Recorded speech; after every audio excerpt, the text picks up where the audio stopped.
Hello दोस्तों, welcome to our channel. तो 28 जून को बहुत बड़ी खुशखबरी आप सब लोगों को मिल सकती है। ना सिर्फ ओल्ड स्टूडेंट को बल्कि न्यू स्टूडेंट के लिए भी बहुत ज़्यादा बड़ी खुशखबरी देखने को मिल सकती है।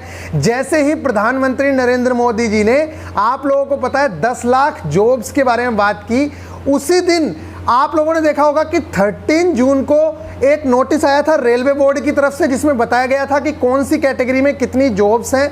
उसके अलावा ये भी बताया गया था कि सेफ्टी कैटेगरी में हमने किस किस चीज़ को डाल दिया है। उसी के साथ साथ 13 तारीख को ही एक नोटिस लोकसभा की वेबसाइट पे डाला गया है और उसमें 28 जून को मीटिंग होने वाली है। जो स्टैंडिंग कमेटी है उनकी स्टैंडिंग कमेटी की जो मीटिंग है उसमें किन किन चीज़ों पे बात होने वाली है, तो उसके बारे में ये वीडियो बनाई जा रही है। आप लोगों को मैं बताऊंगा, इसमें बहुत ज़्यादा बड़ी खुशखबरी आप लोगों के सामने निकल के आ सकती है। जो 1,48,000 पदों के बारे में बात हो रही है वो 28 जून को आप लोगों को हो सकता है, और 28 को नहीं तो 29 तक आप लोगों के पास बड़ी खबर मिल सकती है, क्योंकि स्टैंडिंग कमेटी इसीलिए बैठाई गई है। आप सब्जेक्ट भी अगर देखेंगे तो सब्जेक्ट है उसका sitting of the standing committee of railways 2021 and 22. Members are informed that the next sitting of the standing committee of railway board will be held as per the following schedule. अब schedule दिया है 28/6 और 2:30 बजे से meeting होगी, मतलब 14:30 बजे से। और बाकी वेन्यू से आपको लेना देना है नहीं, आपको सिर्फ किस एजेंडे पे हो रही है वो वाली चीज़ इंपॉर्टेंट है। तो एजेंडा क्या है? Briefing by the representative of the Ministry of Railways, Railway Board on the subject of recruitment in Indian Railways। आप इस सब्जेक्ट को और एजेंडे को बहुत अच्छे से देख लो। इसका एजेंडा यही है कि भाई जो अब आगे रिक्रूटमेंट होंगी या जो रिक्रूटमेंट चल रही हैं, इस चीज़ पे ये लोग बात करने वाले हैं 28 तारीख को। तो जिस तरह से मोदी जी ने बोला है कि भाई हमें हर डिपार्टमेंट से हमने बोल दिया है, हर जितनी भी मिनिस्ट्रीज़ हैं हमने सबको कहा है कि आपके यहाँ जितनी भी रिक्रूटमेंट हैं उसे आप बताइए। अब बहुत सारे बच्चे कह रहे हैं कहीं भैया रेलवीर निकल के ना आ जाएं, तो मैं आप लोगों को बता दूं ऐसी चांसेस जो हैं बहुत कम है। ऐसा कुछ नहीं है कि रेलवीर निकल के आ जाएंगे। सेना के बारे में अगर बात करें तो 2-3 साल से ये बातें चल रही हैं, ठीक है, तब आपके सामने ये चीज़ आ गई है। अगर इस तरह की कोई न्यूज़ होगी, जितनी भी चीज़ें हैं वो सब आप लोगों के सामने होंगी, लेकिन ऐसा होने वाला है नहीं, लगता नहीं है, क्योंकि एएलपी जैसी पोस्ट को अभी इस तरह की बातें नहीं चल रही हैं जो आप सोच रहे हो।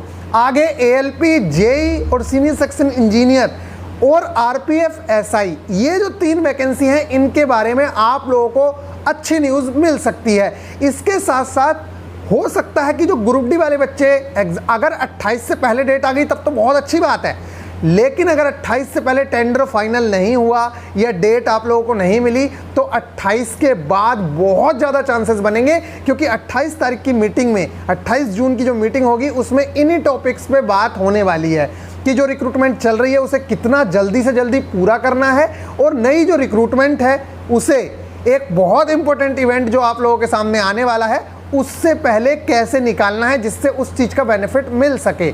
समझ रहे होगे ना आप? तो मेन मुद्दा यही रहेगा। और ये जो कमेटी बनाई गई है इसका सिर्फ काम यही है कि भैया आप अपने रिक्रूटमेंट बताओ कि कितनी रिक्रूटमेंट कहाँ है और कौन सी रिक्रूटमेंट इस टाइम पे निकाल दी जाए। तो उसमें सबसे पहला नंबर एएलपी टेक्नीशियन का आ रहा है, क्योंकि वो 2018 के बाद अब 23 आने को है, मतलब 5 साल हो जाएंगे फरवरी 2018 में, तो फरवरी 2023 में, क्योंकि फरवरी 2018 में आई थी फिर 23 में आई। इसी के साथ जेई आई थी उसके बाद 2019 में, और फिर उसके बाद आरपीएफ एसआई देखने को मिलेगी। ये जो चीज़ें हैं ये आप, और सीनियर सेक्शन इंजीनियर की वैकेंसी के इस बार चांसेस बनेंगे, क्योंकि जिस चीज़ को पहले मना कर दिया था, रेलवे ने ही मना कर दिया था कि सीनियर सेक्शन इंजीनियर की वैकेंसी डायरेक्ट रिक्रूट नहीं करेंगे, उसको अभी 1-1.5 महीने 2 महीने पहले लेटर निकाल के फिर से कंटिन्यू कर दिया है कि direct recruitment senior section engineer की होगी। तो आप लोगों के लिए ये गुड न्यूज़ है कि एएलपी, जेई टेक्नीशियन और उसके साथ साथ आरपीएफ एसआई और सीनियर सेक्शन इंजीनियर, ये 3 वैकेंसीज देखने को बहुत हद तक मिलेंगी। पोस्ट ग्रुप डी की भी खाली हैं, लेकिन पहले ही नहीं भरी जा रही हैं, इसलिए ग्रुप डी के चांसेस बहुत कम है, मतलब बहुत ज़्यादा ही कम है। आप लोगों को अभी ग्रुप डी की वैकेंसी देखने को नहीं मिलेगी, क्योंकि ये वाले 1 लाख पद भरे जाने हैं। तो ये रही इसकी बात। इसके अलावा बच्चे बहुत सारे बोल रहे हैं कि भैया मतलब जो हमारा ग्रुप डी वाला एग्ज़ाम है उसका क्या हो रहा है। तो आप लोगों को पता है जैसे एनएससीआईटी ने मना कर दिया था, तो अच्छा ही है मना कर दिया, नहीं तो आपने यूपीएसआई में देखा ही है कि क्या हुआ है। ठीक है ना। भले ही 10-15 दिन लेट हो जाएगा, क्योंकि ये तो मैं बोलता ही आ रहा हूँ आप लोगों से कि जुलाई में ना होके जुलाई के लास्ट में होता, या तो नहीं तो अगस्त में आप लोगों का एग्जाम स्टार्ट होगा। तो अपने पास इनफ टाइम है, कोई टेंशन वाली बात नहीं है। हाँ, इतना पता है कि भाई 3-4 साल हो गए हैं, सब लोग ऊब गए हैं, लेकिन इसके अलावा कोई चारा भी नहीं है। अगर टीसीएस को मिलता है, और मैक्सिमम चांसेस हैं कि टीसीएस को ही मिलेगा, तो आप लोगों के लिए बहुत अच्छी खुशखबरी रहेगी। आपको इधर उधर भटकना नहीं पड़ेगा, आपके पास पैटर्न पहले से रहेगा। एनटीपीसी को भी आप आधार मान सकते हो, जो लेवल 2 और 3 के एग्जाम आपके सामने हुए हैं, वहीं से जिन करंट टॉपिक्स को टच किया है वही वाले टॉपिक्स लगभग टच किए जाएंगे। और उसके साथ मैथ्स रीजनिंग का जो लेवल है वो उससे थोड़ा सा कम होगा।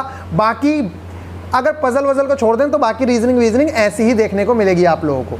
तो गाइज़, ये बहुत बड़ी बात है कि 28 तारीख को क्या डिसीजन आता है, क्या है, ये सब लोगों को देखना होगा।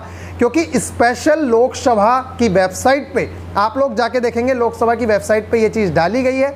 लोकसभा की वेबसाइट पे कमेटी पे जाएंगे, कमेटी शेड्यूल पे जाएंगे, और फिर वहाँ पे जाके देखेंगे तो आप लोगों को ये नोटिस दिख जाएगा। लोकसभा में ये मीटिंग होने वाली है, और लोकसभा में मीटिंग तभी हो रही है जब मोदी जी ने बोला है कि भाई रिक्रूटमेंट के बारे में बात की जाए। और मोदी जी ने क्यों बोला है इसके बारे में आप सब लोगों को पता है, इसलिए घबराने की ज़रूरत नहीं है, ये खुशखबरी है आप सब लोगों के लिए। चलिए फिर हाँ, एक चीज़ और, टेस्ट के बारे में बहुत सारे बच्चे बोल रहे थे, और आज संडे भी है, टेस्ट देना भी है। तो टेस्ट देना तो था, अभी मैं आप लोगों को कुछ टेस्ट बताने वाला नहीं हूँ। क्यों? क्योंकि जो अभी मैंने बोला था, जैसे आप लोगों को बोला था कि लेटेस्ट पैटर्न पे हम लोग कुछ टेस्ट ऐड करवा रहे हैं, तो अभी 40 के करीब टेस्ट ऐड हुए हैं। और मैंने उनसे बोला है कि आप मिनी टेस्ट और ये सेक्शनल टेस्ट पर ज़्यादा ध्यान मत दो, फुल टेस्ट जितने बच्चे को दे सकते हो उतना ज़्यादा ध्यान दो। क्यों? क्योंकि आप लोगों ने जितने भी सेक्शनल टेस्ट वगैरह लगाने थे वो लगा चुके हो, अब फुल टेस्ट देना बहुत ज़्यादा कंपलसरी है।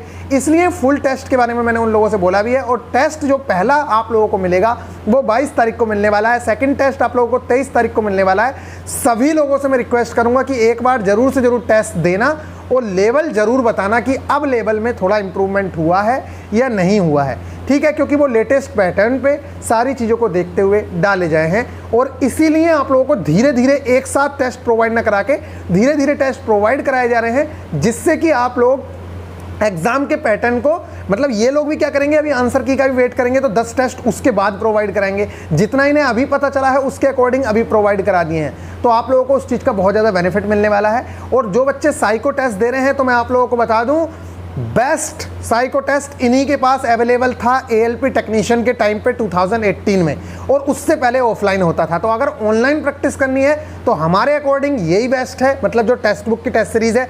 बाकी आपका जहां से मन करे आप वहां से टेस्ट दे सकते हैं। चलिए फिर मिलेंगे नेक्स्ट वीडियो में, ख्याल रखिएगा, टेक केयर।